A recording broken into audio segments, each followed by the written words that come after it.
11. Shoyo woke up grumpy and sexually frustrated.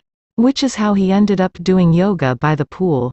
He'd found a mat in the garage and a YouTube video on his iPad called Yoga for Beginners. Yoga had a calming, centering effect on people, or so Shoyo'd been told. This was obviously bullshit since all Shoyo could do was grunt and groan his way through another plank. Beginners. My ass. He could barely get the words out. What with his weak core and all.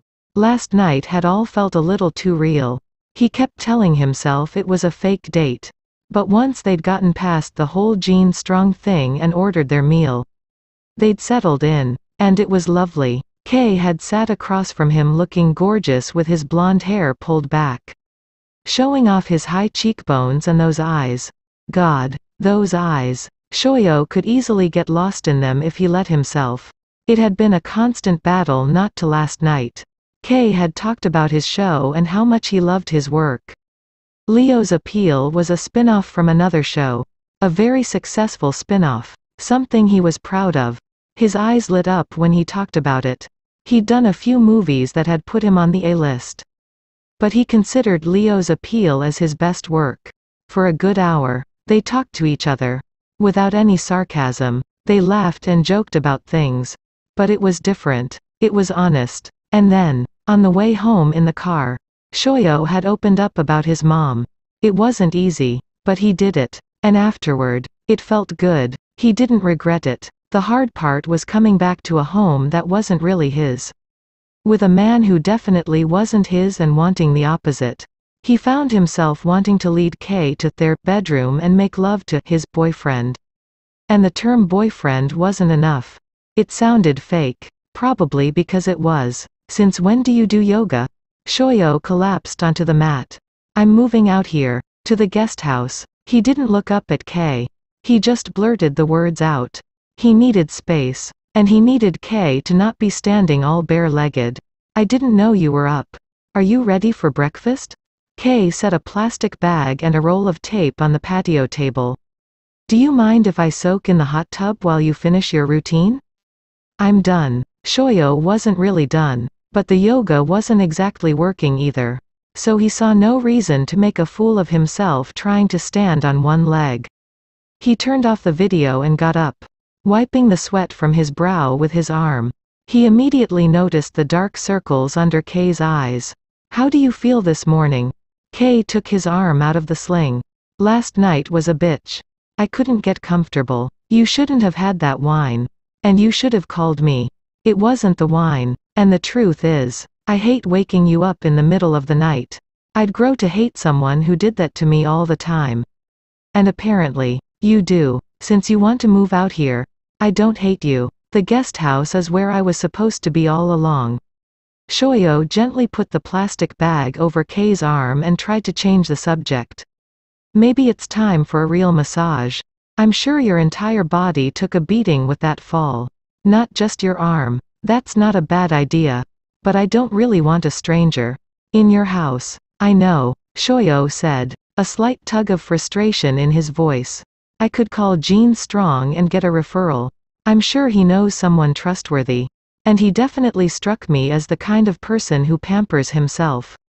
Kay put his hand on Shoyo's, stopping him from taping the bag to his arm. You can't date Jean Strong.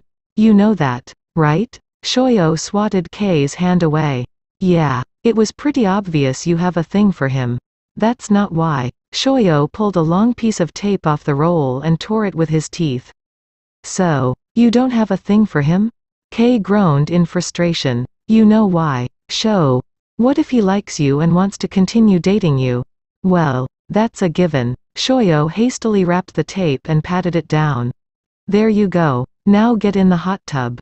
Fucking Jean Strong. Like Shoyo would ever date that man. Sure, he was handsome and pleasant enough to talk to. But he was a player through and through. Why Kay couldn't see that was beyond Shoyo.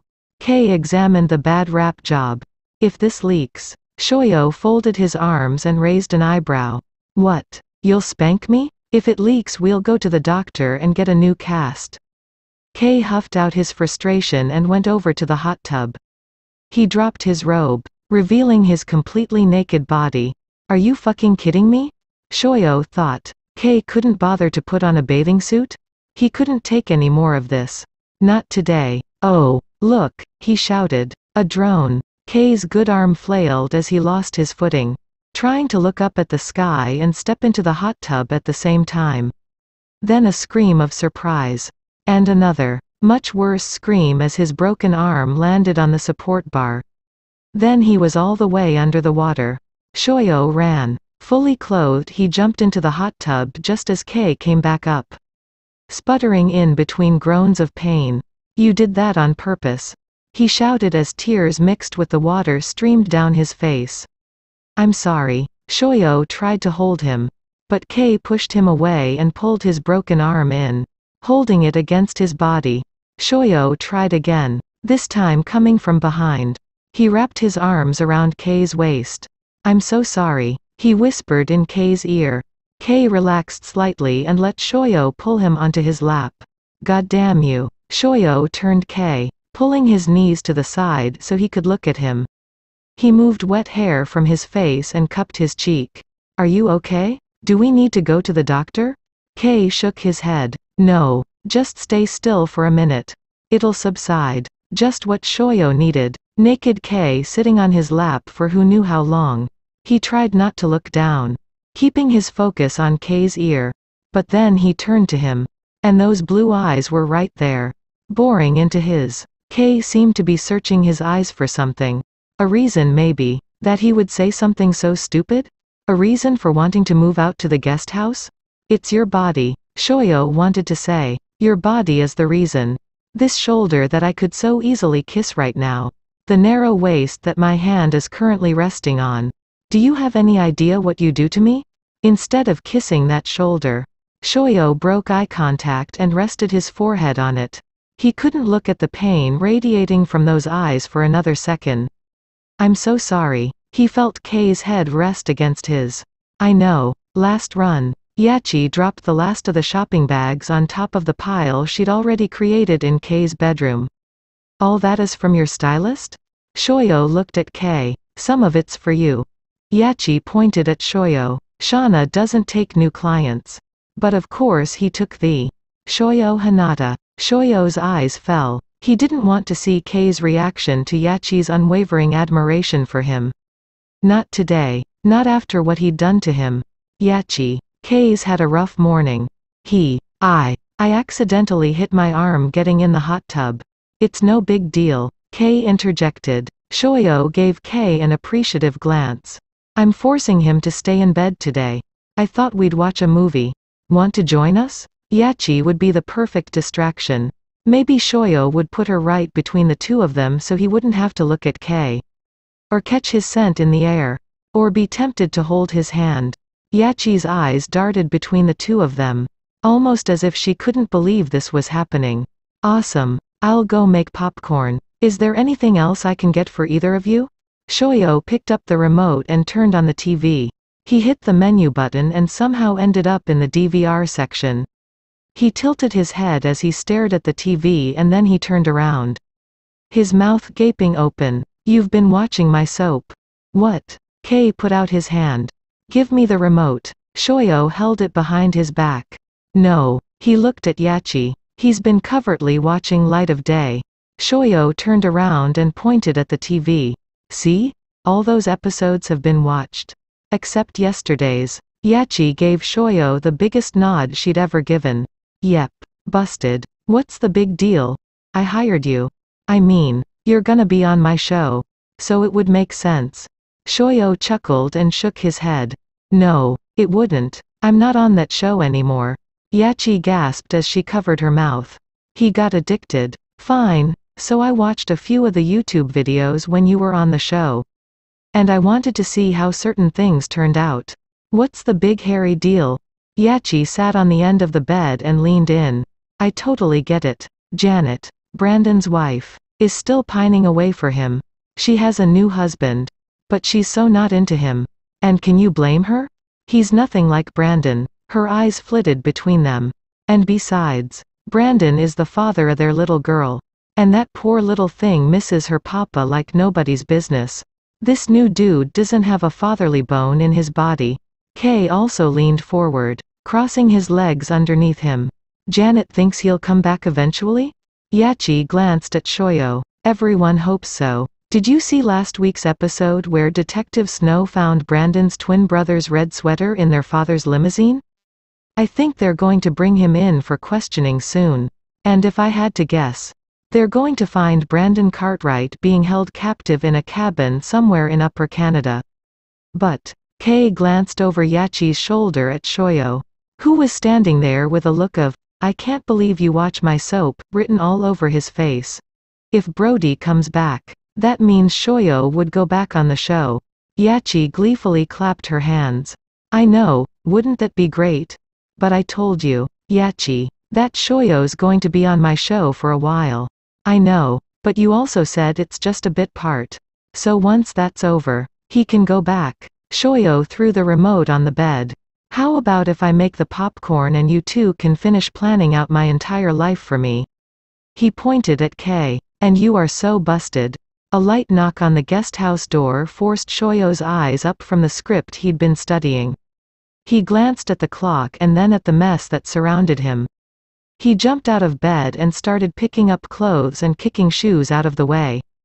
Give me a second, but it was too late. Kei had opened the door and poked his head in. Don't clean up on my account. Shoyo threw the pile of clothes he'd collected in a nearby hamper. Is everything okay? Why are you up so late? Can I come in? Of course. Shoyo waved him in. I was just in bed studying lines. Kei sat on the bed. He had the script for the first episode in his hand. They did a great job with your character. Don't you think? I like his name. Colin. He said the name with a certain amount of reverence in his voice. But his smile faltered. Shoyo sat next to him. What's wrong? I don't know if I'm ready for 16-hour days.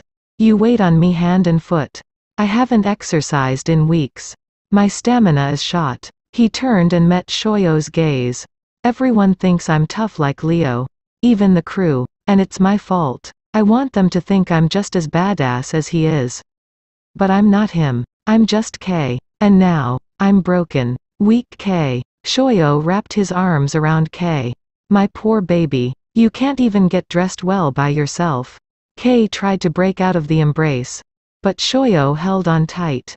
He pressed his lips against Kei's head, trying to hold back a chuckle. Kei stopped struggling and relaxed into Shoyo. I'm here, and I'll be there tomorrow. We'll get through this together. Okay? Shoyo gently kissed Kei's head and inhaled his scent. He'd grown to love the sweet smell of Kei's body lotion. Kei didn't move out of the embrace. But he scanned the room with his eyes. Are you happier out here? I wasn't unhappy in the main house. I just thought it was time to move out here. In case people want to start visiting now that you're doing a little better. Perpetuate the myth. You know? The drones need to see me going into the guest house.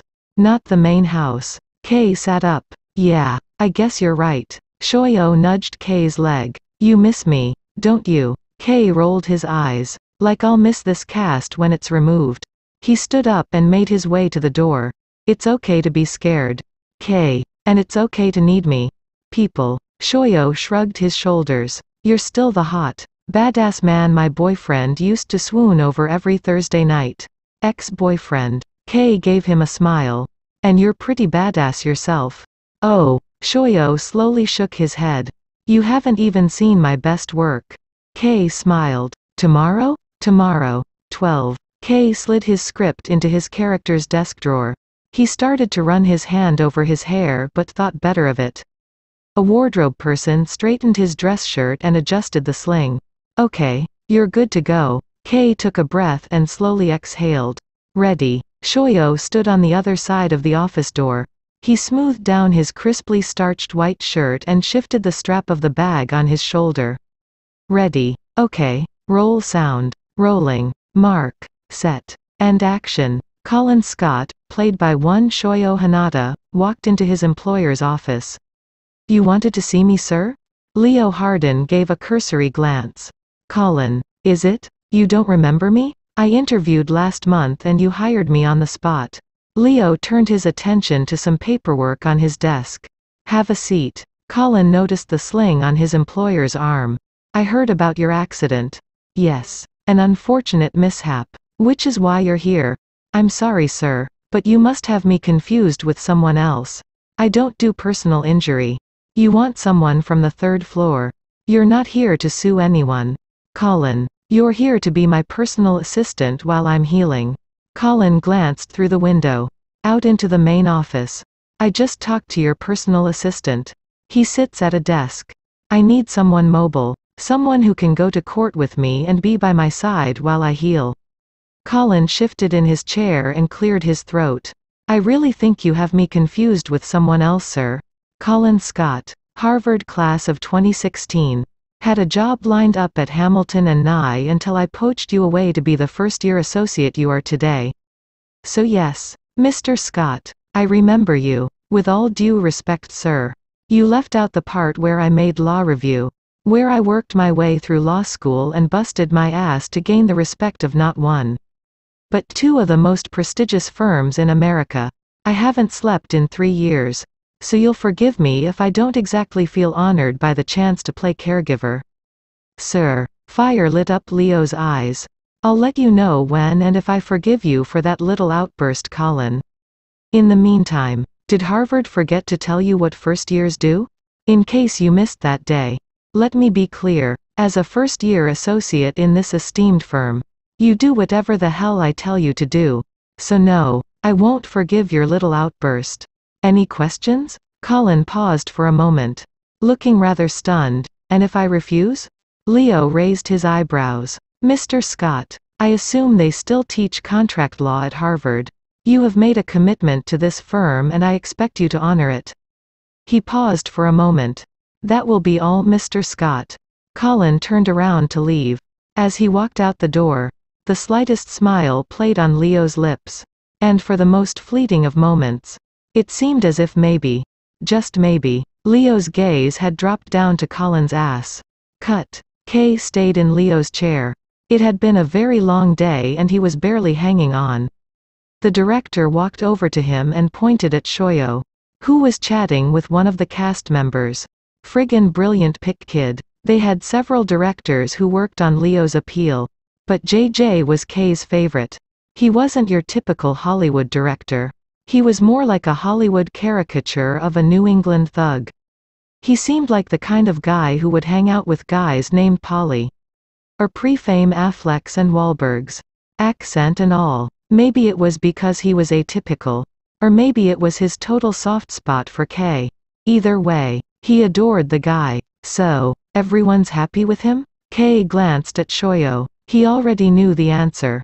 Shoyo had stepped onto the set and instantly fit in. Hell yeah, everyone's happy. They love him. We're gonna add a few more scenes for tomorrow and see how things work. JJ leaned on the desk so they were eye to eye. How you holding up? Kay forced a smile. Can we try to get everything in 2 takes? That's about all I'm up for. You got it. And your guy seems up for it. That's for sure. Tell ya. Soap actors are way underrated. So I've heard. Kay mumbled, pulling his script out of the desk drawer. And he's not my guy. The screen says otherwise, kid. He waved one of his assistants over. Make sure he gets to his trailer. Superstars gotta rest. Of course. It sounded like superstar, which always made Kay laugh. Shoyo noticed a woman take Kay's good arm to support him. He followed after them. Hey, Shoyo! JJ shouted. Shoyo stopped and waited for JJ to catch up to him while he watched Kay with concern. Just wanted to say thank you. For stepping up like you did. Shoyo turned his attention to JJ and smiled. No problem. I'm thrilled to be here. JJ leaned in and lowered his voice. He won't admit it, but I can tell Kay's still hurtin'. So we're gonna try to get everything in 2 takes tomorrow. I'm used to 1. So, I can tell, JJ said with a grin. You come to work ready to work. Which is more than I can say for a lot of actors. Just do me a favor and keep an eye on Kay for me, would ya? Let me know if we're pushing him too hard. Shoyo gestured toward the door with his thumb. On it, boss. I'll see you tomorrow. He rushed to Kay's trailer and knocked before he walked in. He found him alone in the trailer, sprawled out on the sofa with one foot on the floor. I should just stay here tonight. I'm too tired to go home. Kei's voice sounded weak, nothing like it had when he was in character as the talented and tough defense attorney. Leo Harden. Shoyo knelt down and rested his hand on Kei's forehead. Worried he had a fever. His shirt was drenched in sweat and he looked pale. Tomorrow will be easier. They just tried to pack as much into the first day as possible. Well, I can't take it. Kei's lip started to quiver. I'm sore and tired and I need my bed. And, what if I'm too scared to come out? It's going to be okay. Shoyo ran his hand over Kei's hair. We'll go home and have dinner in bed. And take more drugs. And tomorrow, you'll still be hot and sexy and you'll probably flash your. Kei chuckled. Shut up. You shut up. Shoyo gently replied, smiling as he said it. He offered his hand. Nurse Cartwright is back on duty. Let's get you out of these courtroom clothes. Kei got to his feet and waited while Shoyo unbuttoned his shirt. You were amazing today. Fierce. Fierce? Shoyo's eyes widened in surprise. He pushed the shirt off Kei's shoulders and carefully maneuvered it over the cast. Yeah, that's the only word I can think of right now. In my current state. Shoyo unbuttoned Kei's pants. It's going to be fine. You know, things aren't perfect. They're kind of messy. And I know you don't like messy. But it's going to work out. You're not going to lose your show. And one day, everything will be back to normal again. He pushed the pants over Kei's hips and let them drop to the floor so he could step out of them. Normal. The truth was, nothing would ever be normal again. Not if they went through with the plan. And Kei was scared to death. Shoyo had been right all along. Kei didn't have to do this. He lived such a private life as it was. Surely he could date Jean Strong privately. Jean Strong. Kei's mad crush. He'd had his eye on the gorgeous, powerful man for a while now. They were acquaintances who would run into each other at awards shows and premieres. Jean was always so suave and graceful. He had an easy time talking to anyone. Kei, on the other hand, would clam up and turn bright red when Jean was within 3 feet of him. He'd forget to breathe even. God, it was embarrassing. How the hell would he ever find the nerve to ask one of the most powerful men in Hollywood out on a date? Lift your foot. Sorry. Kei lifted his foot and stepped into the sweatpants Shoyo had packed for him. I found this the other day when I was shopping. Shoyo pulled a sleeveless black zip-up hoodie out of the bag. That's perfect. Why didn't I think of that? Kei took the hoodie and easily slid it over his cast. I bought 3 of them. Black, white, and navy. Easy on and off. Shoyo zipped it up and put his hands on Kei's shoulders. Looking him in the eye. What you accomplished today was amazing. If anyone in this trailer is fierce, it's you. And I promise you that it'll all work out. Okay? Kei smiled. Shoyo had been such a godsend these last few weeks. Yes, they argued at times. But it was mostly just blowing off steam. They both hated the situation. Kei knew that. Shoyo didn't want to be a caretaker and Kei didn't want to be so dependent on him. It sucked. But they were both trying to make the best of it. And Kei was grateful. Before he could express his gratitude, though, Yachi opened the trailer door. I've got a cart to take you to your car. Yachi stood a few feet away. You don't look so good. Kei wiped his forehead. I'll be fine. I just need to rest. Long day. Yachi nodded. You'll call me if you need anything. Right? JJ said they might add some scenes for tomorrow. Okay. I'll send the pages over as soon as they're ready. Yachi turned her attention to Shoyo. You don't have an assistant? No. Shoyo put his arm around Kei's waist. Holding him steady. We should get going. Yachi stepped to the side. Making room for them. If Kei doesn't mind, I'd be happy to act as your assistant too, Shoyo. Kei snorted. Of course you would. And it's fine, Yachi. Do what you need to do. Yachi almost jumped up and down with glee. Wait till my mom hears. She's gonna flip out. Ooh, can I get a business card printed? Hitoka Yachi? PA to Shoyo Hinata. Hitoka? Oh yeah. Yachi's my last name. I mentioned to you how I wanted to be a doctor. Well, I told people to start calling me by my last name in preparation. I didn't think it'd stick, but. She shrugged happily. As Yachi verbalized her dreams, Shoyo silently chuckled and held on to Kei as he made his way down the steps of the trailer. God, I love her, he whispered. Good thing she's a she. Kei whispered back. And married. Though I don't really think that matters to her when it comes to you.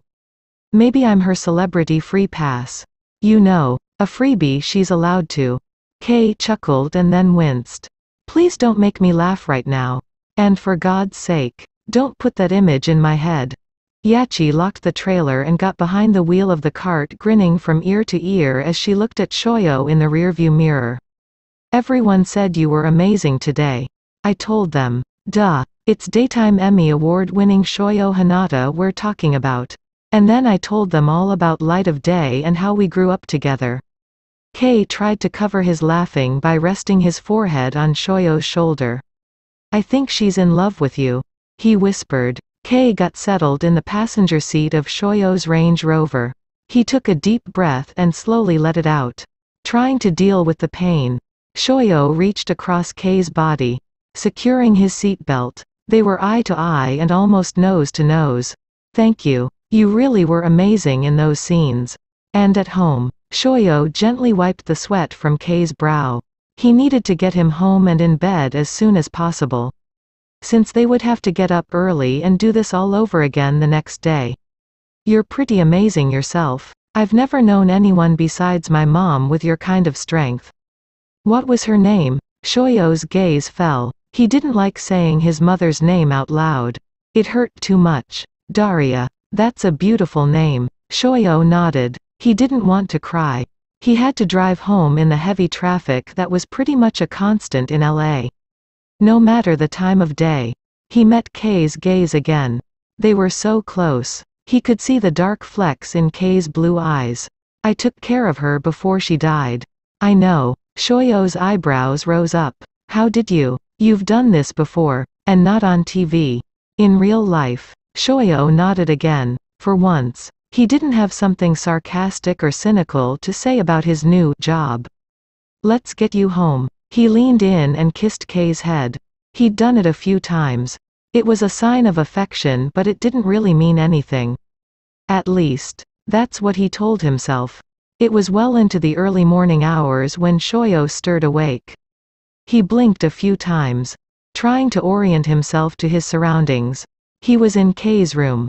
And his hand was. Oh God. He was spooning Kei. He was on top of the covers. But still, his arm was wrapped around Kei's middle. He slowly pulled away and rolled off the bed.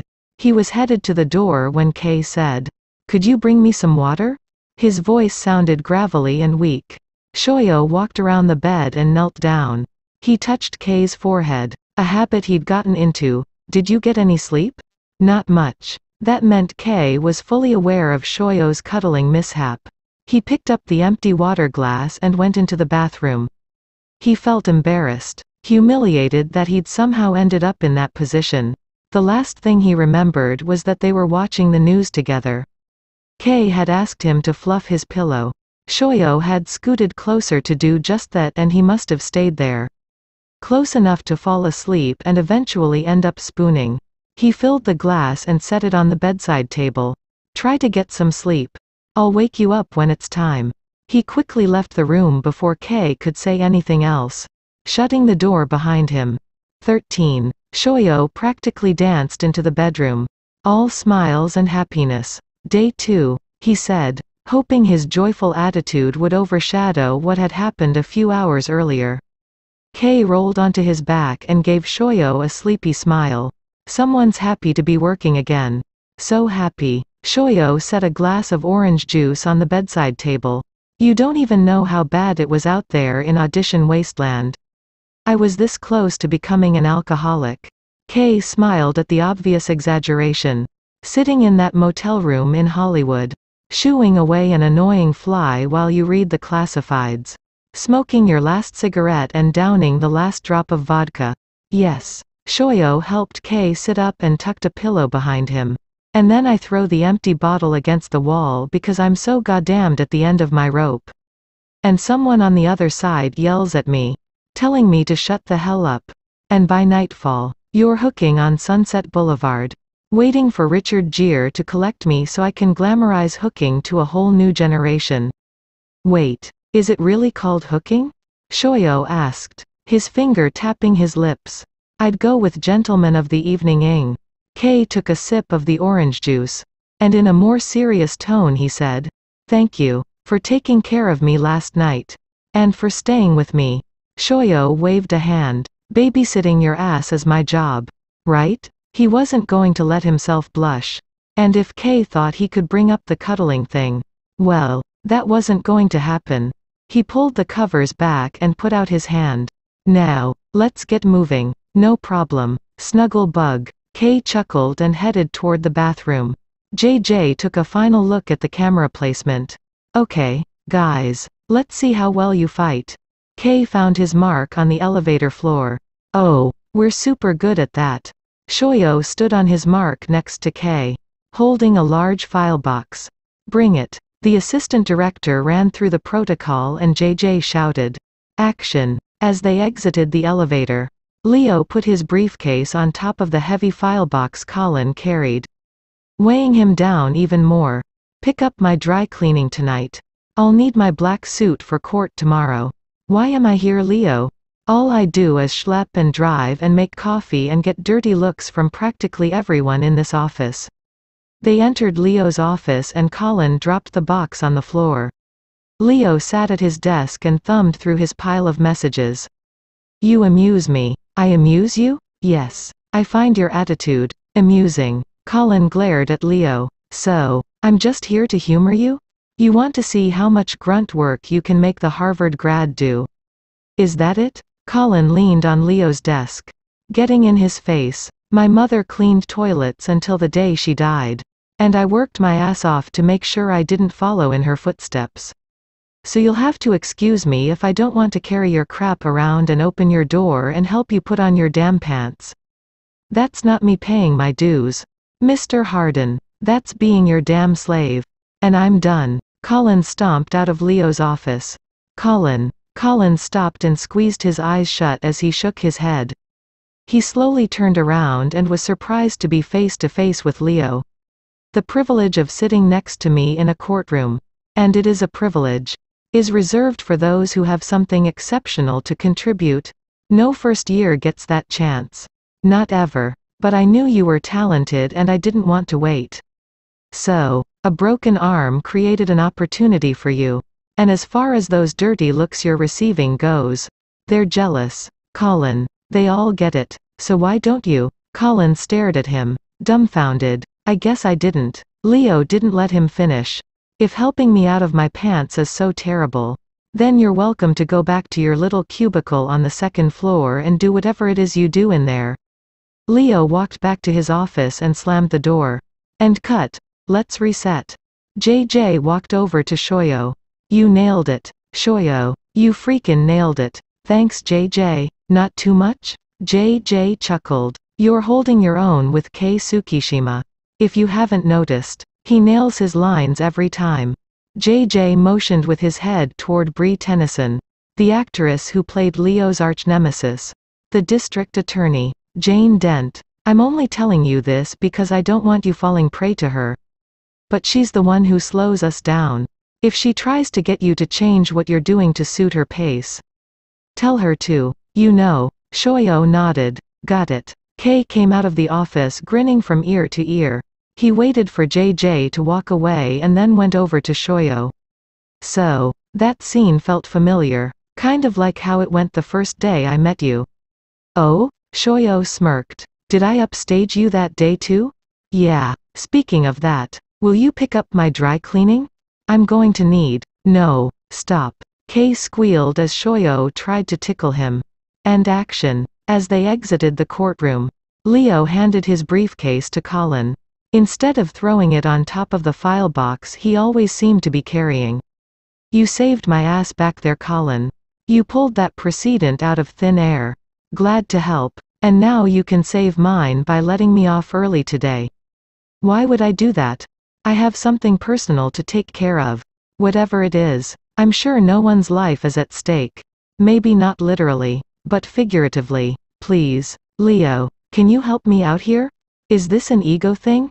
You have one good idea and expect the day off.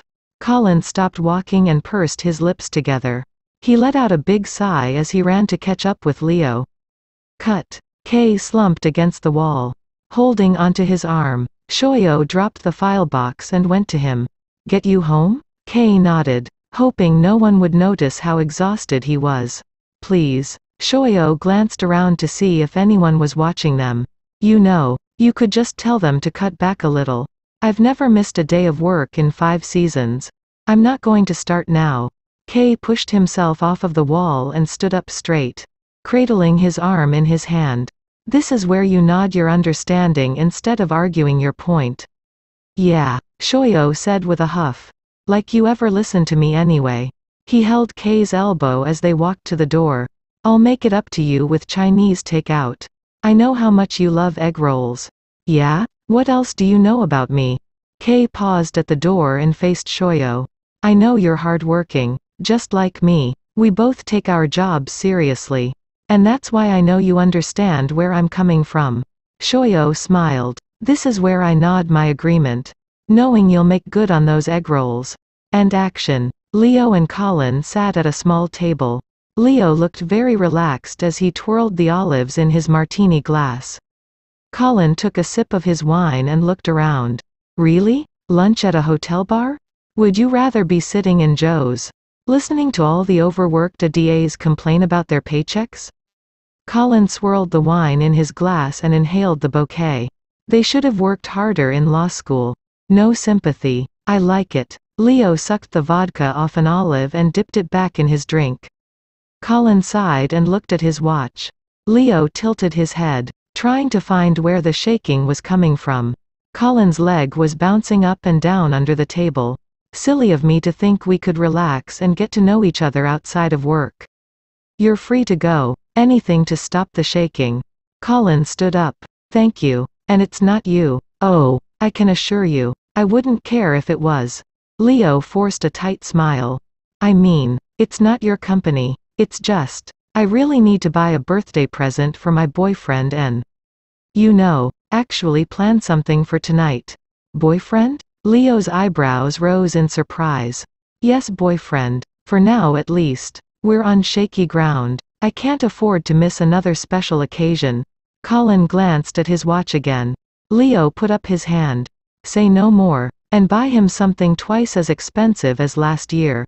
Works like a charm. Colin breathed a sigh of relief. Thanks. I'll do that. He picked up his bag. See you tomorrow. Leo watched Colin walk away. Colin? Yes? Speak up next time. You're allowed to have a personal life, you know. No, I'm not. Leo laughed. Touché. Colin walked back and stood in front of Leo, looking pensive. Oh God, you have no idea what to get this guy of yours. Do you? Colin shook his head. Looks like we're going to Barney's. Leo motioned for the check. Cut. JJ tipped his baseball cap. Well done, guys. I think we got it. Hopefully tomorrow won't be such a long day. Kay, you rocked the hostile witness scene. Can't wait to see what the editors do with it. Thanks JJ. Shoyo offered Kay a hand. I'm thinking leftovers. Kay took his hand and stood up. Fine with me. I'll probably sleep in the car. And action. Leo picked up a bottle of perfume and smelled it. Tell me about this boyfriend of yours. Colin picked up another bottle and winced at the smell. He likes nice things, I guess. Don't we all? I need more than that. Is he an attorney? God no. If he were an attorney he'd understand. Understand what? My life. Or lack thereof. Colin picked up another bottle and took a sniff. It won't always be like this. Does he get that? The only thing he gets is more bitter by the day. You're in the right store. Then. And definitely with the right shopping partner. I have my share of experience with gifts that replace. You know, being there? Exactly. So, what do you want this gift to say? Sorry for putting my career before you and your. I mean our. Leo turned to Colin and lifted an eyebrow, waiting for him to continue. Cat. Oh, thank God, Leo said, clutching his chest. I thought you were going to tell me you have a child. Colin laughed. I barely know the cat's name. Trigger or Terry or something. Leo gave him a sideways glance. You're worse than I am, Colin Scott. That's not possible. You don't even have a houseplant in that high-rise apartment of yours. Leo sighed as they walked up to the jewelry counter. Yes, that's true. If it can't water itself or feed itself, it won't last long in my world. He pointed at a very expensive-looking gold watch. That should do the trick. Colin leaned down, peering into the glass display case. That's beautiful. How much is it? Leo put out his hand. Don't ask. If you'd like to keep your boyfriend. And the cat. Of course. Just hand over your credit card. And cut. That's a wrap. Everyone. JJ's eyes followed Shoyo as he walked away. Is he okay, Kay? It was close to midnight. It had been an extra long day thanks to a few technical glitches. But Kay hadn't noticed anything unusual about Shoyo's demeanor. They were all tired. What are you seeing? JJ shrugged. Maybe he's just that good at playing the overworked. Deep in law school debt. Having to placate Leo Harden. First-year associate. Seems like the character's staying with him today. Anyway, you guys go get some rest. You'll be glad to know we worked in a late call for you tomorrow. JJ's words kept playing in Kay's mind on the drive home. It was unfair. Everything he'd put squarely on Shoyo's shoulders. He was doing it all. The laundry, cooking, cleaning, errands, doctor's appointments and physical therapy sessions. And on top of that, now they were working 14-hour days. He glanced over at Shoyo. And now that he was looking for it, the fatigue was so obvious. He had to look away. What was he thinking? Putting it all on one person? Once they were inside and the house was secured, Kay stopped Shoyo at the stairs. I can take care of myself tonight. You go to bed. Nonsense. Shoyo pushed past him and headed up the stairs. You know you'll sleep better if you have a hot bath. He went into the master bathroom and turned on the water. Then squeezed a dollop of bubble bath into the tub. Kay stood in the doorway. I can do this on my own now. Shoyo huffed. It takes you 10 minutes to get your shirt off. Come here. He took off the sling first. With Kay watching his every move and breathing in his scent. He loved the way Shoyo smelled. Even after a long day. It was a nice mix of his natural scent, shampoo, and just a hint of perfume. I'm going to get help. Kay exclaimed out of nowhere. Put your arm up. And good. I'm glad you're finally taking my advice. Not that kind of help. I don't need a shrink. Shoyo smirked. The jury's still out on that one. Being fastidious about one's life is not a mental weakness. Kay retorted. Fine. Shoyo made a circling motion with his finger. Turn around. He pushed Kay's underwear down to the floor. All set. He smacked Kay's bare bottom. Get in and I'll wash your hair. I'm serious about the help. Kay stepped into the tub and sank down in the water, resting his cast on a towel Shoyo had placed on the ledge. Would you prefer a cook or a housekeeper or both? Shoyo came out of the walk-in closet holding a bathrobe, stopping dead in his tracks when he heard the words. Am I not taking care of you well enough? God, no. Kay fervently shook his head. No, that's not it. Shoyo knelt by the tub. He filled a pitcher with water and poured it over Kay's hair. You don't like people in your house. That's true. I don't. But it's not fair. Expecting you to take care of absolutely everything now that we're working these long days. It's too much for one person. It's a lot. But I can handle it. You're paying me to handle it. Not enough. Kay turned to Shoyo, looking him in the eye. The thing is, as long as you're here with me, I think I'll feel safe. Even with strangers in the house. Shoyo stopped what he was doing. You are safe. I wouldn't let anyone hurt you. Ever. Kay nodded and looked away. He believed Shoyo. With his whole heart. He believed him. Thank you. For everything. Shoyo put shampoo in his hand. He leaned over the tub and massaged it into Kay's hair. I hate cleaning toilets. Maybe you could hire someone to come in once a week. I'll deal with them. You don't even have to meet them if you don't want to. And as far as the other thing goes, unless you're trying to tell me that you hate my cooking, I love your cooking. Shoyo smiled. Just the housekeeper. Then. And get to keep the title of. What do they call the person who bathes the man of the house? Kei chuckled. I believe his title is gentleman's valet. Oh, I guess that makes sense. He scooped water into the pitcher and rinsed Kei's hair until all of the shampoo was gone. Am I rockin' being a gentleman's valet or what? Where have you been all my life? Shoyo didn't answer. Instead, he got up and set a fresh towel by the tub. I'll come back up and check on you once I've showered. Kei soaked for a little longer and then got into bed naked, pulling the sheet up and tucking it under his arms. He looked at his phone one last time and set it on the bedside table. He was ready to turn his light off. But he'd gotten used to Shoyo's nightly habit of checking on him before he went to bed. One final check to see if he needed anything. He usually didn't. And he didn't really need anything tonight. Either. That didn't matter. It comforted him. Kei's orderly brain liked consistency. And if he was honest, Shoyo's hands inspecting and touching him felt good too. He'd never had such tender care in his life. Shoyo may have a sharp tongue. But his hands were a different story. They were soft, warm and gentle. Kei found himself craving the attention. And that worried him some. But tonight, if Shoyo came back into his room, he'd set his fears aside and let himself bask in the touch. No jokes. No sarcastic comebacks. Those could wait. Sorry. The hot water felt so good. I let it run on my back a little longer than normal. Shoyo's wet hair was piled on top of his head. He had on pink flannel pajama bottoms and a purple tank top. Kei smiled, trying to guess where Shoyo would touch him first. His eyes widened when he saw the banana in his hand. Shoyo laughed at Kei's expression. Oh my, where did your dirty little mind just go? Kei demurred. Nowhere. Aha. Shoyo placed the banana next to a glass of water. I'm leaving this here for you in case I sleep in. Eat it with your morning pill. Okay? Kei gave him a salute. Okay, boss. Shoyo sat on the edge of the bed. His hand went to a red spot on Kei's upper arm that was poking out from under the cast.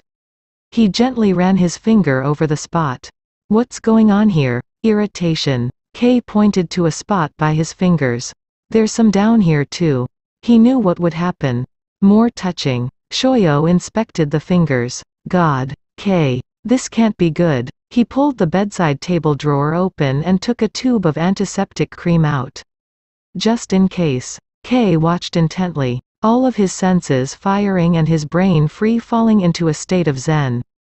Shoyo's voice, his touch, his freshly showered scent, all seeping into every pore of his body. What about the other side? Shoyo waited for Kei to lift his arm.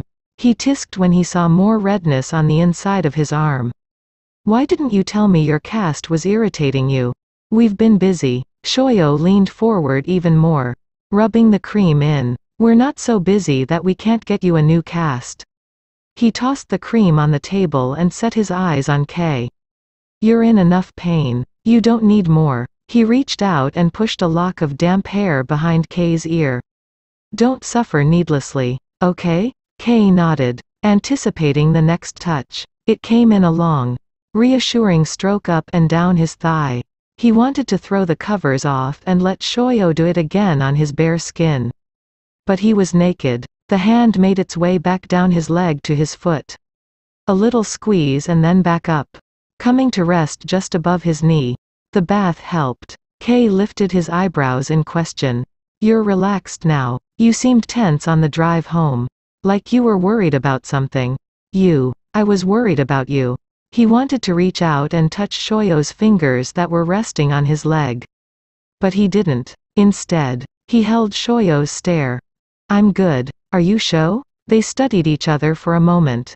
I mean, are you really? Kei ran his hand down his own leg until his fingertips touched Shoyo's.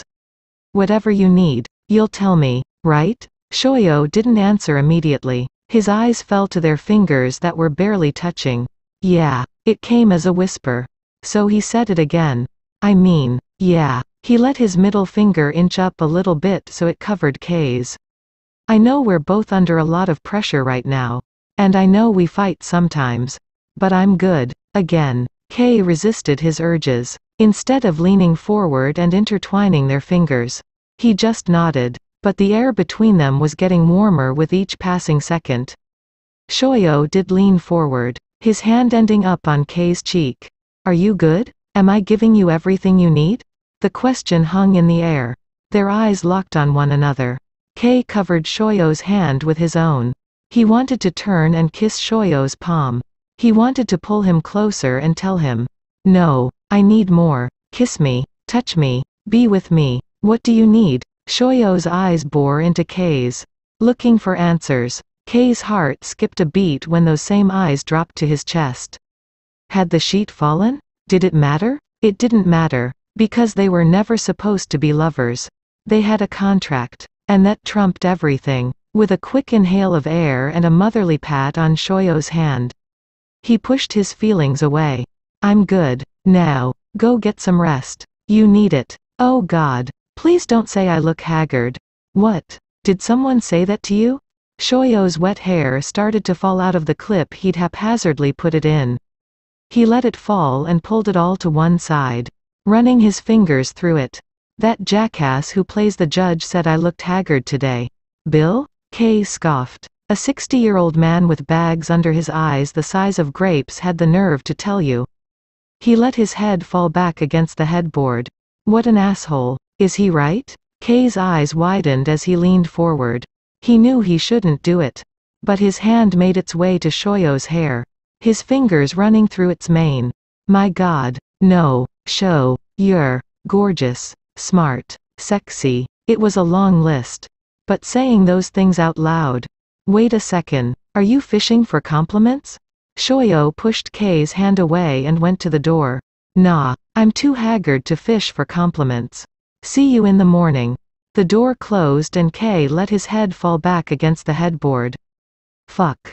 14. End action. Leo and Colin sat across the table from each other. Colin working on his laptop and Leo jotting down notes for his client's upcoming testimony. Colin stopped typing and said, How do you do it? Leo, how do you shut it all off in the courtroom? You'll find out pretty quickly you don't have a choice. Leo put his pen down. If I'm caught up in my own stuff, which I never am, it's tough to see when a witness is about to crack. Or when a first year is about to crack. Colin's eyes widened. How did you know? Leo sat back in his chair and studied Colin. Well, for starters, you didn't laugh at my joke this morning. You made a joke? Leo shrugged. It was funny too. About the judge's robes? Colin shook his head. It's too late now. You were so busy trying to pretend that everything's fine. So wrapped up in making sure I didn't notice how sad you are. But thanks to my keen ability to completely turn off all emotion, I'm able to see right through you. Colin lowered his gaze. Wow, really? Leo waved his hand. No, I saw the watch we bought when you opened your briefcase. Colin glanced down at his open briefcase. Yeah, I didn't wish him a happy birthday before I left for work yesterday. He assumed I'd forgotten, which I had, until I got to work and looked at the calendar. Did he break up with you? Colin couldn't answer immediately. Tears welled up in his eyes. Yes, he finally whispered. I'm so sorry, Colin. You know you can tell me these things, don't you? Colin wiped his eyes and nodded. A knock on the door interrupted them. Leo quickly stood up. I'll handle it. He lingered for a few seconds, looking like he wanted to say more. And then he left the room. End cut. Great job with the tears. Shoyo. JJ leaned on the table next to him. Just one more take to make sure. Shoyo patted his eyes dry. No problem. Just give me a minute. Kei sat back down at the table. How did he do it? What? Shoyo asked, confused by the question. Those tears weren't hard to come by. How did he break up with you? You're talking about Tobio, my ex? Kei slowly nodded. Yeah. Shoyo chuckled, trying to laugh off the pain. Second worst day of my life. No warning. But if you want these tears on cue, I can't use them up right now. End action. Leo had a satisfied grin on his face as he exited the courtroom. Our afternoon just opened up. What should we do? Colin put his own satchel strap on one shoulder and Leo's on the other. I can't believe you got him to dismiss the case. You're a genius. And you questioned being my slave. Leo laughed. We're a good team. You and I. Do you really think so? Or are you just being extra nice to me today because you feel sorry for me? Empathy, not pity. Leo pushed the down button on the elevator. I can relate. It's been a while, but your ex, with all of his emotional needs and birthday expectations, totally reminds me of mine. Colin's mouth dropped open. You, with a man? No, but a breakup's a breakup. Though I'm sure if I were with a man, I wouldn't get my sorry ass dumped. They stepped into the elevator and stood side by side. Another joke. It was a good one. I thought so, Leo said, looking awfully smug. Cut. Let's break for lunch. Shoyo dropped both briefcases where he stood. Do these really have to be so heavy? Kei stepped out of his shoes and slipped on a pair of flip-flops he kept close by. Authenticity. Show. I hate it when actresses walk around with such obviously empty purses that they're practically caving in on themselves. Oh, great, so I have you to thank for that heavy file box I've carried around for weeks? Yep. But as you can see, Colin is getting more efficient with what he carries into the courtroom. Shoyo scowled as they walked off the set. You're buying lunch. Shoyo liked having a personal assistant. He sat cross-legged on the sofa in Kei's trailer, hungrily chowing down on the lo mein yachi had just delivered. I have a theory. It's not polite to talk with your mouth full? That's not my theory. But okay. Shoyo finished chewing and then took a sip of his soda. Don't you find the script changes interesting? Kei took off his reading glasses, giving Shoyo his full attention. You think they're onto us? What's with the last-minute scene? Colin thinks Leo was with a man? Seriously? I know. I wondered about that too. I mean, the fact they made Colin gay in the first place. No one pitched that. Shoyo set his food down, looking rather worried. What if they're too far ahead of us? What if they want Leo in a gay relationship? Just not with Colin? Colin's only a first-year associate and I'm just a soap actor. Kei closed his laptop. First of all, you may be a soap actor, but you're a brilliant soap actor. As for Colin, he's smart and he challenges Leo. He's also very easy on the eyes. I can't imagine them bringing in some big name. Shoyo put up a finger. Wait, what was that last thing you said? I can't imagine. No, right before that. Kei bit his lip to keep from smiling. I'm not sure what I said before that. Shoyo grinned. Come on, say it again. I'm feeling vulnerable here. They could replace me at any moment with some super actor. That's not a thing, Kei quipped. But a supermodel is a thing. Maybe someone like. Shut up. Shoyo threw himself back on the sofa, staring up at the ceiling. I can't compete with that. I'm just a first-year associate you found on the second floor huddled in his little cubicle writing writs of habeas, whatever. Kei chuckled. A first-year associate who is very easy on the eyes. And Leo can be shallow. So don't worry about it. Shoyo smiled. He knew Kei found him attractive. He'd noticed the lingering looks every now and then. But it was still nice to hear him say it. I just don't want to get dumped before I get a chance to show them what I can do. We won't let them. Shoyo rolled onto his side, facing Kei. What do you mean? Kei lowered his voice. No one else was in the trailer with them. But he wanted to make sure he wasn't overheard by a passerby. If they really are seeing something already, that means we're doing our job with the slow and subtle build-up. Now, maybe we should turn up the heat. Show them what fabulous chemistry we have.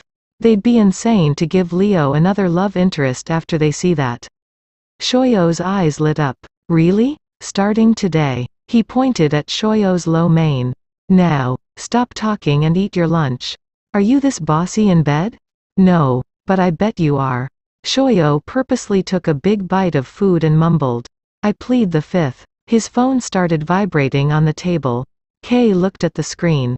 It's your father. Shoyo put up a finger and tried to quickly chew his food. Kei picked up the phone and in his most friendly voice said, Hello, Professor Hinata. This is Kei Tsukihina. Shoyo is just trying to swallow a big bite of food. He winked at Shoyo. Yes. It's so nice to talk to you too. Oh, you saw the season premiere? Yes. It's going great. We're just finishing up episode 4. Well, thank you, Professor Hinata. That's nice of you to say. Okay, Ben, it is. It looks like Shoyo's ready for you now. Hope to meet you sometime soon, Ben. Kei looked up in surprise. This weekend? Shoyo grabbed the phone and put it on speaker. Hey Dad, what's up? Kei sounds nice. I can't wait to meet him. I know it's late notice, but I want to fly out there this weekend. Shoyo looked at Kei and scowled. Dad, the shooting schedule is grueling right now. I wouldn't be a good host. I couldn't show you LA. I couldn't. Ben chuckled. I don't expect you to show me LA. I just need to see my only son in person. Make sure he's okay. Your mother would be so disappointed if she knew we'd gone this long without contact. Her last words were. Shoyo quickly grabbed the phone off the table and turned off the speaker. He turned away from Kei as he put the phone to his ear. I know what her last words were. He whispered. Stay in the same city. Same neighborhood. Shoyo and his father said the last part together. Same house if you can. He turned back toward Kei. Yes, Dad. It has been a long time. All of the air left Shoyo's body and was replaced with a heavy dose of guilt. It was the longest he'd ever been away from his father. Normally, they made time for each other at least once a week, sharing a coffee or lunch on the weekends. Now was simply not a good time. They used the weekends to catch up on sleep and errands and anything else that got neglected during the week. This definitely wasn't like shooting a daytime soap where you made it home for dinner every night. This was a heavy grind. Especially for Kei, being the star of the show and in practically every scene. But Shoyo couldn't just outright tell him no. I'll have to check with Kei. Kei stood up. No, you don't. Tell him it's fine. Tell him I'm looking forward to meeting him. Shoyo gave Kei a grateful smile.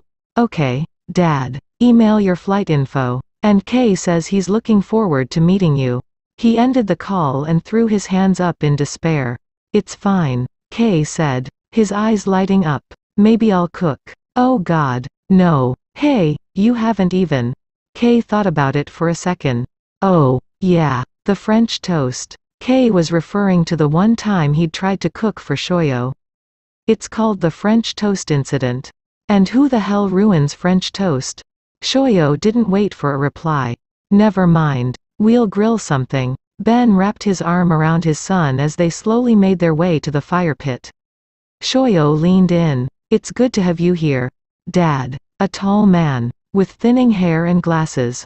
Ben Hinata looked like your typical history professor. Shoyo got his affectionate nature from him. Ben was never stingy with hugs and kisses. It's good to be here. And as always, you cooked way too much delicious food for your dear old dad. I'd send you home with leftovers if I could. Ben stopped and turned toward the view, keeping his arm firmly wrapped around Shoyo.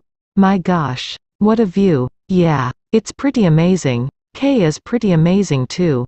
Any chance there could be something between you two? Shoyo wasn't sure how to answer that. His father didn't know about Kei's plans to come out of the closet. He also didn't know anything about their contract. His first inclination was to be truthful and scoff at the idea. Tell him just how incompatible they seemed to be. But he quickly squelched those feelings in favor of the lie they would soon tell the whole world. Maybe, he said with a shrug. Ben chuckled. Shoyo pulled away from him. What? Why are you laughing? Because my son is glowing. Shoyo folded his arms and scowled at him. I am not. And even if I was. It's just because I live in this mansion with a view of that. He waved his hand at the beautiful sunset. And because I'm on one of the best shows on TV. Not because. He glanced back at the house. Of him. Ben tucked his hands in his pockets and rocked on his feet. A huge grin plastered across his face. Okay, okay? What does that mean? Okay. He grabbed the 2 bottles of beer they'd brought out and headed for the fire pit. He opened a bottle for himself and took a big swig. Then opened one for Ben and handed it to him when he walked up. This looks cozy. Ben took a sip of his beer and sat in a lounge chair. Shoyo sat on a loveseat on the other side of the fire. Very different from New York, where we all live on top of each other in little boxes. Shoyo set his beer on the arm of the chair and picked at the label. His brow was furrowed like he was deep in thought. It suits you, Ben said, smiling. Shoyo shook his head. Dad, I won't say anything in front of him, if that's what you're worried about. He leaned forward in his chair. You're not a parent yet, so you might not be able to understand the joy I feel right now. He put his hand on his chest. My heart is full because I can see that you're happy out here. You're thriving, and you can tell me all day long that it has absolutely nothing to do with that magnificent man. Ben stopped and stood up when he saw Kay walking toward them with something tucked under his good arm. He reached out to help him. Here, let me take that. It's cooling down pretty fast out here, so I brought us a couple of blankets. Ben set one on his chair and waited for Kay to sit next to Shoyo before he laid one over their laps. There you go. He winked at Shoyo and went back to his chair and sat down. We were just talking about this amazing view you have. He gestured with his beer at the ocean view that was quickly fading as the sun disappeared on the horizon. Kay tucked his legs to the side and leaned in toward Shoyo. Honestly, Ben, I never fully appreciated it until Shoyo moved in. He loves it out here. Don't you, Sho? Shoyo shrugged. It's okay. He looked at his dad and chuckled. Ben shook his head and laughed with him. You probably don't know this, Kay, but when Shoyo was little, he was a handful. He had so much energy and so many opinions. His mother and I were exhausted most of the time, just trying to keep up with him. Kay nudged Shoyo's shoulder. That doesn't surprise me at all. Anyway, we'd saved up all year for his Christmas present, a trip to Disney World. We had a great time. Took a ton of pictures. Ate junk food the whole time. Any kid's dream, right? Kay started to chuckle. Oh God, where is this going? Ben shook his finger at Shoyo. We get back home and we ask him, so what did you think of your Christmas present? And he said, it was okay, with the biggest shrug that a 10-year-old could manage. Kay covered his mouth with his hand. Oh God, yeah, Ben said in agreement. And, as you can imagine, that didn't sit well with Daria, so she turned it around on Shoyo. My mom started shrugging a lot. I got straight A's and I got a shrug. She opened a Mother's Day present and got a shrug and an, it's okay. Even when it was something I'd worked really hard on. Like 2 crocheted hot pads. Shoyo held up 2 fingers to emphasize his point. Ah, Kay rubbed Shoyo's leg. Did you learn to appreciate what your parents did for you after that? It went on for a few months, Ben said. And one day, Shoyo couldn't take it anymore. He broke down crying, begging for forgiveness, which Daria quickly gave him. And after that, it became a running joke in our family. The last time I said it to Shoyo, he'd just given me a retouched, beautifully framed photo of Daria's and my engagement picture. I cried and shrugged my shoulders. Kay still had his hand on Shoyo's leg. He gave him a sympathetic smile, then turned back to Ben. It's been so nice having you here. Ben, I hope you know you're always welcome. Thank you. And I'll be happy to take you up on that when you guys are on hiatus. As it is, I'm flying back out in the morning. Shoyo sat up. What? You just got here. Ben put up his hand. No arguments. I know how busy you both are. And appreciate you taking time for me today. I just needed to see that you're safe and happy so I could stop worrying. He stood up and looked at his watch. It's midnight my time. Do you mind if I call it a night? Shoyo and Kay both stood up. Sorry, Dad. I forgot how late it is for you. Ben offered his hand. I'd give you a hug, Kay, but I don't want to crush your arm. He quickly took his hand back and chuckled. Well, you can't exactly shake my hand. Either. I'll take a hug. Kay wrapped his arm around Ben's shoulders. Ben hugged him as gently as he could and then took Kay's left hand in his. Take care of my boy. He's feisty, but he has a heart of gold. Kay laughed. Yes, he is. And don't worry, he's safe here. Shoyo got his father settled in the guest house and then knocked on Kei's bedroom door. You still up? Shoyo poked his head in. Kei took off his reading glasses and tossed them on the bed next to him. A car will be here at 9 to pick up your dad. Thank you for taking care of that. Shoyo sat on the edge of the bed and crossed his legs. You were fidgety at dinner. Nothing gets by you. Kei leaned back, resting on the headboard. My skin is achy under the cast. And I didn't want to pull out the knitting needle to scratch it at the dinner table. Oh no, that would have been terrible. Shoyo mocked. My mother would tell you so. Kei smiled. Your dad seems like a lovely man. Yeah. Shoyo returned the smile. He's one of the good guys. Unlike my father. Kei looked away. He'd never told Shoyo the story and he wasn't sure he wanted to now.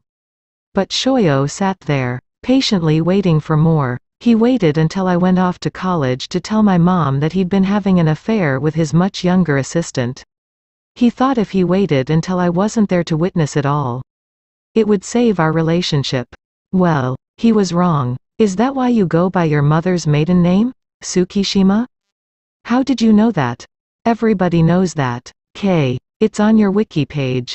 Oh, right. Kei kept his eyes on his hands. As their only child, I was expected to live up to these impossible standards. Meanwhile, he'd been doing whatever the hell he wanted.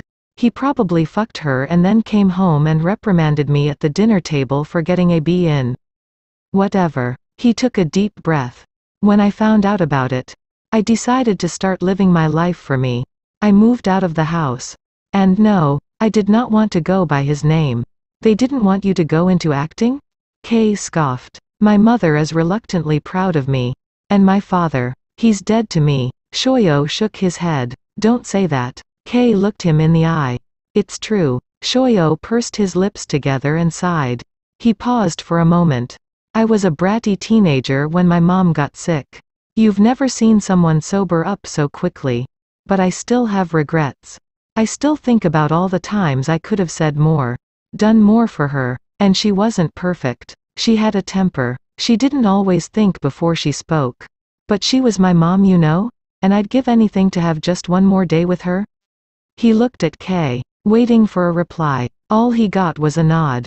Anyway. The cast might come off next week. He reached for the knitting needle sitting on the bedside table and held it up. In the meantime, Kei took the needle and Shoyo stood up.